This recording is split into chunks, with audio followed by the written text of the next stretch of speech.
Hrvači osnovne škole Sesvetski Kraljevec u svojoj dvorani obranili su naslov prvaka Zagrebačke međuškolske lige. Na inicijativu trenera Danka Šunića, gospodina Danka Šunića, koji je bio voditelj školskog sporta za Hrvanje, on je potaknuo razvoj te dječačke lige i evo, do danas se to dosta dobro razvilo. Čak postoje tendencije da se od iduće godine proširi i na ostale dijelove Hrvatske, jer ostali klubovi su pokazali veliki interes za sudjelovanje u ovoj našoj školskoj ligi. Svaka ekipa je imala pravo prijaviti 15 Hrvača za finalno natjecanje. Kroz cijeli ciklus natjecanja prošlo je 20 škola s područja grada Zagreba i Zagrebačke županije. A s obzirom na to da su se nadali obrani naslova, prijavili su se za organizaciju turnira. Kako je bilo? Bilo je jako izjednačeno, osobito u polufinalnom meču protiv Sesveta. To smo dobili na knap 6-5. Finalni meč smo dosta glatko dobili, makar u par mečeva, kao što ste i vi primijetili, bile su napete borbe, ali uvjerljivo smo pobijedili na kraju. Što je teže, biti trener ili se natjecati? Ja mislim da je teško jedno i drugo. Svaki zanat nosi svoje, ja bi tako to rekao. Znate, znači, i njima je teško i nama je teško. Moram vam priznati da sam se oznojio isto kao i on. Mi vam s djecom provodimo jako puno vremena svaki dan, najmanje 2 do 3 sata i onda se dosta i emotivno vežemo za to, tako da je njihov uspjeh i naš uspjeh. Prije samih finalnih borbi stariji Hrvači izveli su nekoliko pokaznih vježbi. U vježbama je sudjelovao i višestruki državni prvak u svim dobnim kategorijama, hrvatski seniorski reprezentativac Danijel Janečić. Prvi puta je ovo da gledam ovako dječačko natjecanje. Zadnji put kad sam gledao sam i sam nastupao, znači to je bilo jako davno. Baš se vidi na ovom dječačkom prvenstvu kako je Hrvanje u Hrvatskoj stvarno napredovalo i svake godine sve bolje i bolje i stvarno već se vidi da dečki jako dobro razmišljaju i hrvaju i stvarno se podiglo na jedan lijepi nivo. Lovro, Jura i Patrik jedni su od Hrvača koji su svojim borbama kroz kvalifikacije i finale osigurali titulu Sesvetskom Kraljevcu. Moja borba, ja sam je pobjedio 2 runde, 3-0, 6-0, tehnički tuš. Znači, glatko si pobjedio? Pa, moglo bi se reći. Kakav ti je bio protivnik? Jel ti se činilo da si ga imao od početka ili? Pa, činilo mi se da sam ga imao od početka, ali bio je dosta težak. Kako se tebi činila tvoja borba? Moja borba je bila dobra, pobjedio sam u prvoj rundi tušem. Protivnik mi se činio slab. Na prvim pastirskim igrama u Zagrebu nastupio je za svoju školu i izborio nastup na olimpijadi starih sportova u Brođancima, a sudjelovao je i na državnom prvenstvu. Jesmo, prošle godine sam se natjecao i sad smo bili na državnom prvenstvu. Kako je bilo na državnom prvenstvu? Pa znači zauzeli smo prvo mjesto od svih škola, to je svih klubova u Hrvatskoj. Uvjerljivo smo uzeli prvo mjesto. Zašto su odabrali Hrvanje? Ne znam, zato jer me privuklo, moj stari brat isto se hrvao, pa mi se činilo super i evo. Ti barem onda stari brat nešto pomogne savjetima? Naravno, uvijek. A se možda doma nekad dohvatite pa jedan drugog počerupate? Pa da, nekad, da. Koliko dnevno treniraš, to jest koliko tjedno treniraš? Tjedno treniram 5 puta, svaki dan po sat i pol. Vole prave muške sportove i akcijske filmove, posebno Rocky. Zašto? Njegova trenira i njegov pristup prema treningu. Što je tebi? A se tebi možda sviđa Rocky? Naravno, meni se isto sviđa Rocky. Koji uopće ideš razred? Ja idem 6. razred osnovne škole Sesvetska sela. Vidim ovdje je bilo i poznatih Hrvača. Imate možda nekog svog uzora? Moj uzor je moj stari brat Luka Habek i Danijel Janečić. Kada ih protivnik obori na pod, pomislili da je borba gotova. Ne, pa mislim da ga moram maknuti sa sebe što bolje, da ne izgubim. Kako ga maknuti sa sebe, je li to lako? Nije lako, moramo napraviti most i maknuti i mu doći na leđe. Vježbate li vi padove na treningu? Da, naravno, to je isto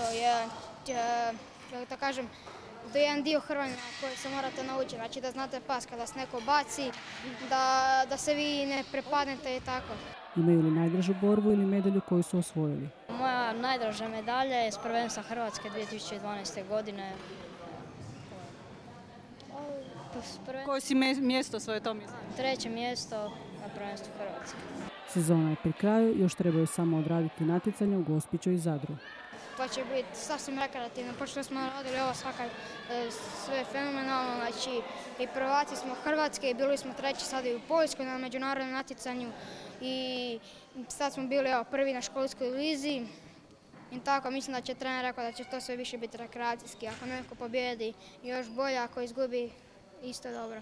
Drugo mjesto osvojili su učenici osnovne škole dr. Vinko Žganec, za koje se borio Nenad Jutanović, član Hrvačkog kluba Zagreb. Što ga je privuklo hrvanju? Pa u početku moj bratić je počeo trenirati, ja sam otišao pogledati trening i odmah mi se svidjelo. Hrvanje, nijedan drugi sport više ne želim čuti ni za jedan drugi. Koji mu se još sportovi sviđaju? U biti svi borilački sportove s loptom baš ne preferiram, tako da... Di se vidiš jednog dana? Na olimpijskim igrama. U klubu Sesvetski Kraljevec imaju između 50 i 100 djece, od čega 70-ak stalno aktivnih. Neki od njih postižu već zavidne uspjehe na važnim natjecanjima. Imamo kadetske reprezentativce, to su naši Mario Stjepić, Filip Šačić, Gruber Franko. Od njih koje sam nabrojao, Filip Šačić i Mario Stjepić, oni će nastupati ove godine na Europskom i na Svjetskom prvenstvu i od njih se ove godine očekuje jedan korak više nego prošle godine, a ako uzmemo u obzir da su prošle godine bili plasirani među 7, odnosno 10 u svojim uzrastima, imamo pravo očekivati nešto više. Jel? Što se tiče juniorskih reprezentativaca, imamo jednu vrlo zanimljivu djevojčicu koja je još uvijek kadetkinja, ove godine će nastupati na Europskom prvenstvu i za juniore i za kadete, jer zaista je kvalitetna. Njeno ime je Martina Vazdar. Također ćemo i nju ispratiti i podržati. Imamo vrhunske uvjete za trening i to moramo pohvaliti i školu i ravnatelja i našeg predsjednika kluba koji nam je to omogućio. Za jedan ovako mali sport stvarno smo dobili vrhunske uvjete za trening i imamo vrlo dobre i školovane trenere koji to sve znaju kasnije pretočiti u dobre rezultate. Svoje mlađe kolege iz kluba pratio je kadetski reprezentativac Filip Šačić. Kako su mu se činile borbe? Činilo mi se odlično, dečki stvarno puno rade, gledam, oni imaju trening prije nas velikih, stvarno se rade, trude, kad nešto ne znaju, pitaju nas velike i mislim da će za par godina i stići nas. Uskoro ga očekuju važna natjecanja, Europsko juniorsko prvenstvo u Zagrebu. Kako se priprema? Pa pripremam se, svakog dana imam 2 treninga, ujutro trčanje ili teretanu, a popodne imamo navečer u stvari hrvački trening. Sad ćemo ići na pripreme u Mađarsku, tako da ja očekujem neki lijep rezultat. Na prošlom europskom prvenstvu bio je među 10 najboljih. Poznaje većinu protivnika, pa sada ima i nešto veće očekivanja.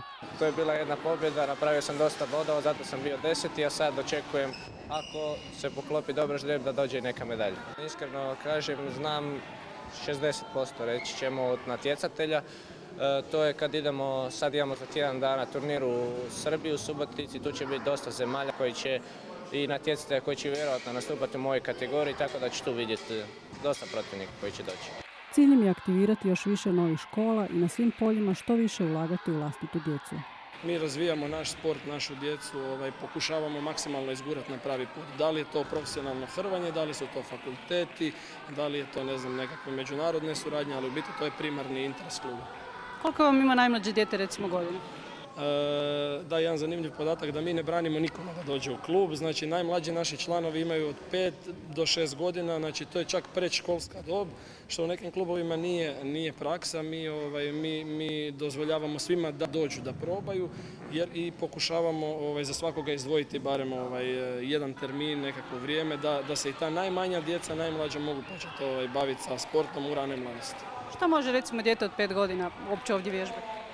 Gledajte, dijete od 5 godina može sve osim hrvanja, znači razne igrice, gimnastiku, akrobatiku, ali ono što je još važnije od samih tehnika je to da ta djeca se nauče disciplini, ponašanju, steknu jednu kulturu sportsku, pa kasnije kada krene se sa njima ozbiljno raditi hrvanje, onda to više nije problem, jer on ako već 2-3 godine ima prakse na hrvačkim strunjačama, kasnije je njega vrlo lako usmjeravati u pozitivnim smjerovima.